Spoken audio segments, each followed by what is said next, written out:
해봤어요. 군에 안 가본 사람들은 잘 모를지 모르지만은, 군에 가면 잘못하면 뭐 이런저런 기합을 받는데 어떤 데는 맞은 포복하라 그래가지고 엎드려서 기가는 걸 기합을 줘요. 그게 얼마나 힘이 든지 몰라요. 그러니까 이 뱀도 하나님 앞에 기합받는 것이 배로 다니는 게 뭐이다. 그런 생각도 듭니다. 왜 배로 다니는 것이 그렇게 저주가 됐을까? 또 그 다음에 종신토록 흙을 먹을지니라. 실제로 뱀이 흙을 먹느냐? 흙 먹지는 않는다 그러더라고요. 흙이 식물 되진 않는데요. 그러나 흙을 틈틈이 좀 흙을 먹을 수는 있을 것이다. 또 이 땅으로 다니다 보면 먼지, 흙 같은 거 결과적으로 입에 들어갈 확률이 많다. 뭐 이렇게들 주석에 내놓고 있습니다만은 결과적으로 배로 다닌다, 흙을 먹는다, 혹은 티끌을 핥는다. 이 뜻은 멸시 또는 천대, 수치, 굴욕을 의미한다. 그렇게 해석이 되고 있는 거로 그렇게 나와 있습니다. 배로 다닌다. 이건 하나의 멸시받고 수치를 당하는 것이고 대단한 굴욕이다. 흙을 먹는다는 말 자체도 그렇다. 그렇게 해석을 하고 있습니다. 그래서 뱀은 아마 그전에는 3장 1절을 보면 여호와 하나님이 지으신 들짐승 중에 뱀이 가장 강교하더라. 이런데 왜 여기를 강교하다 하면 아주 간사다라는 뜻이 되는데 그보다도 가장 아름답고 보기 좋았더라는 그런 뜻이랍니다. 그러면 그전에는 이렇게 서서 다니면서 아주 재주도 부르고 아주 괜찮았던가 봐요. 그랬는데 배로 저주를 받아 배로 다니고 종신토록 흙을 먹어라 하는 것은 이게 이제 가장 멸시당하는 것, 그 다음에 수치를 당하고 굴욕을 당하는 것이다 하는 것을 우리가 볼 수 있고, 내가 이렇게 하였으니, 뱀이 이렇게 하였으니 어떻게 했느냐? 사탄의 도구가 됐죠. 내가 사탄의 도구가 되었으니 그럼 너는 저주를 받아라. 오늘날에도 성경은 우리에게 말합니다. 너가 구원함을 받았으니 의의 변기가 되도록 해라. 불의의 변기가 되지 말아라. 죄의 종이 되지 말아라. 의의 종이 되라. 로마서 6장이 그렇게 가르칩니다. 뱀이 사탄의 도구가 됐더니 저주를 더 받았습니다. 그럼 오늘날에 우리도 불의의 변기가 되면 하나님의 복이 임하지 않습니다. 그걸 생각해 봐야 되죠. 그래서 내가 직접 누구의 말을 듣고 별로 좋지 않는 건데도 그 도구가 될 적에, 특별히 사탄의 도구, 마귀의 도구, 죄의 도구가 될 때 우리는 자주 그런 도구로 우리가 쓰임 받을 경우가 생깁니다. 가룟유다가 예수님을 파는 거 그 마귀의 도구가 됐고, 베드로도 예수님이 예루살렘 올라가서 내가 이제 십자가에 못 박혀 죽는다 그러니까 결코 갈 수 없습니다. 그때 하나님이 이 사탄아 하는 거는 베드로가 사탄이 아니고 베드로가 사탄의 도구가 됐다 이거죠. 우리 교회 가운데서 사탄이 도구 될 때가 자주 있습니다. 정말로 우리 교회가 해야 할 일이 있는데도 자기 욕심 때문에 하지 맙시다. 그건 사탄의 도구죠. 반드시 해야 할 일인데 하나의 계산하에 자기 돈 들어갈 것 같고 자기 시간이 들어가야 될 것 같고 자기 수고가 들어가야 될 것 같으면 그럼 하지 말자.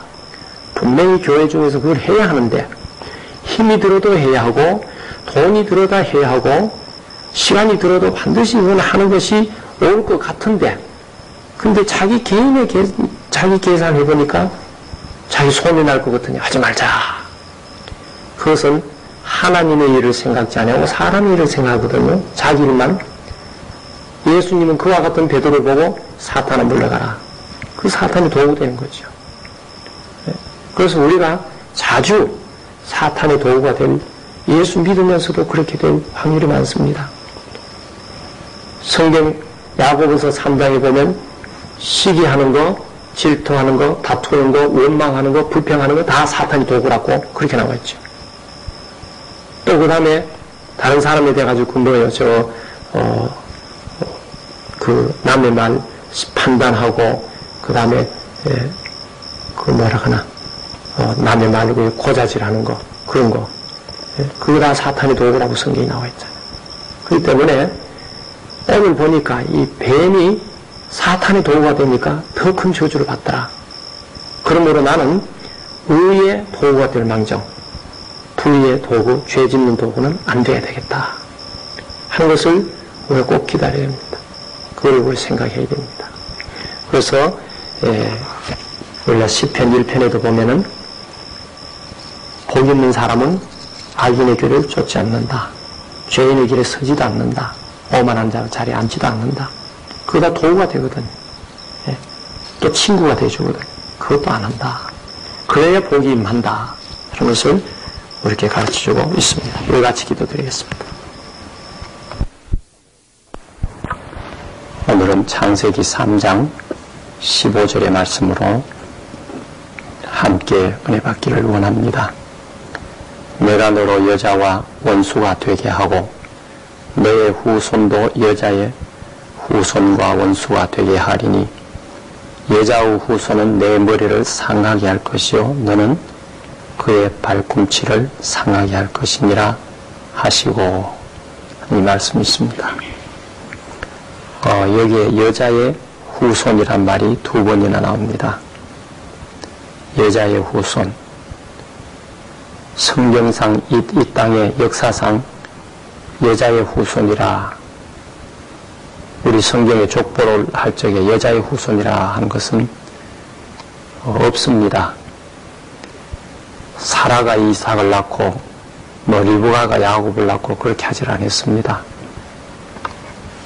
물론 보면은 보아스가 룻을 통해서 오벳을 낳고 이런 건 있긴 합니다만은 족보를 말할 때는 항상 남자를 누가 누구를 낳고로 그렇게 남자의 후손으로 그렇게 나와 있습니다. 근데 여기는 여자의 후손이다 하는 이 말을 쓴 것은 성경상에 온전한 여자의 후손은 마리아로부터 성령으로 처녀의 동정녀의 잉태가 되어서 남은 예수님 한 사람뿐입니다. 그래서 여기서 여자의 후손이란 것은 하나님께서 앞으로 구원자, 곧 메시아를 보내주실 것을 여기서 이미 약속하고 있다고 그렇게 봅니다. 그럼 하나님은 지금 현재 죄를 지은 사람과 또 사람을 죄짓게 했는 뱀을 저주하십니다. 저주 가운데서도 사람을 저주하시기 전에 뱀은 이미 저주하고 사람을 저주하시기 전에 구원을 먼저 선포하는 앞으로 너를 구원해 주겠다 하는 것이 여기에 먼저 하나님이 말씀하시고 있는 것을 봅니다. 창세기 2장 17절에는 힘의 언약이다 이렇게들 이야기를 합니다.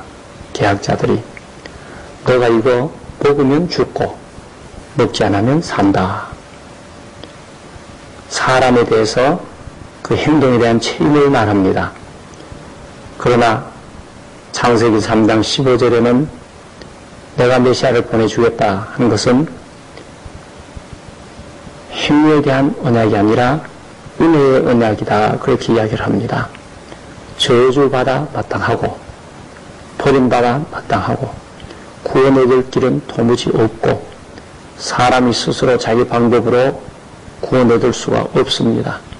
그런 가운데도 저주를 하면서도 저주하기 전에 이미 구원을 선포하시는 여인의 후손을 보낼 것을 약속하고 있는 것을 봅니다. 그래서 이것이 가장 성경에 나타난 가장 먼저 구원을 해줄 그런 좋은 소식이다 해서 원시 소식이다. 가장 오래된 복음이다. 이렇게들 이야기를 하고 가장 기초적인 복음이다. 처음 복음이다. 이렇게도 이야기를 합니다. 그래서 여자의 후손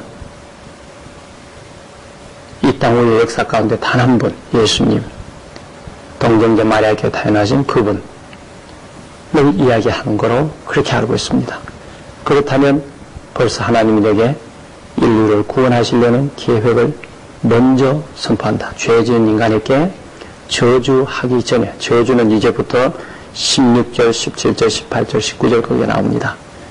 이미 뱀에게는 저주를 했지요. 했으나 인간에게 저주하기 전에 구원을 먼저 선포하신 하나님의 모습을 여기서 볼 수가 있습니다. 그리고 이제 너의 후손도 여자의 후손과 원수가 되게 하고, 너의 후손, 뱀의 후손, 그 사탄의 후손, 사탄이 뭐 자식을 낳나? 하지만 영적인 자식, 그러니까 하나님을 믿지 않냐고 대적하는 자들, 그 다음에 여자의 후손, 하나님을 믿는 사람들, 예수님을 믿는 사람들, 그 사이에 원수가 된다. 그러니까 원수가 되면은 어떻게 됩니까? 계속 투쟁이 있을 수밖에 없지요. 요한복음 8장 44절에 예수님을 믿지 않는 사람들 향해서 예수님은 너희 아비는 마귀다, 그렇게 했습니다. 너희 아비는 마귀이기 때문에 너희 하는 짓도 네 빛짓을 한다. 그는 처음부터 거짓말쟁이요, 살인자요, 욕심쟁이였다. 너희들도 지금 그렇게 산다.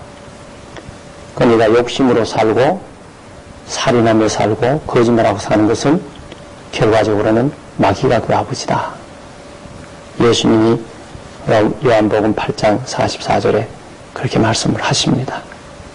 그러니까 그런 마귀의 자식들과 예수 그리스도를 따르는 사람, 혹은 예수님을 믿는 사람 사이에는 원수가 되어 있었다.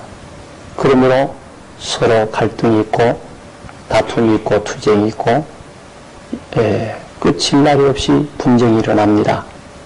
그래서 예수님도 요한복음 15장 18절과 19절에 보면 세상이 너희를 미워하거든 너희보다 먼저 나를 미워한 것을 알아라. 너희가 세상에 속했다면 너희를 미워하지 아니하려니와 도리어 너희가 내게 속했으므로 세상이 너희가 미워하고 있다. 그래서 우리가 영적으로 마귀의 자식들과 항상 우리에게는 영적인 투쟁이 있다. 영적인 전쟁이 있다. 왜? 원수가 되었으니까.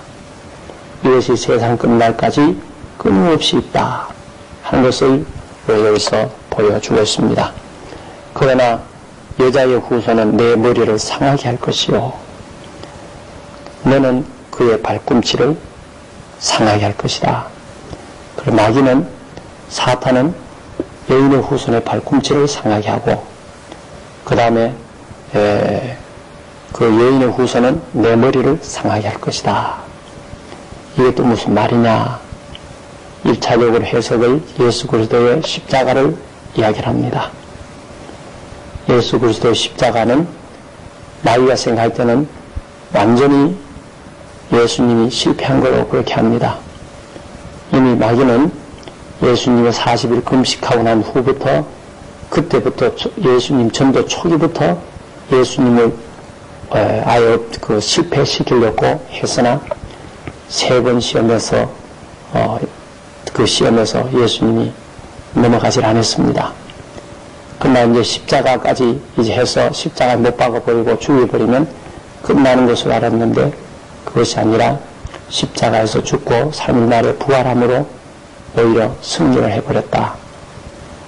그렇게 이야기를 여기에 이야기는 그겁니다. 그러므로 예수님이 부활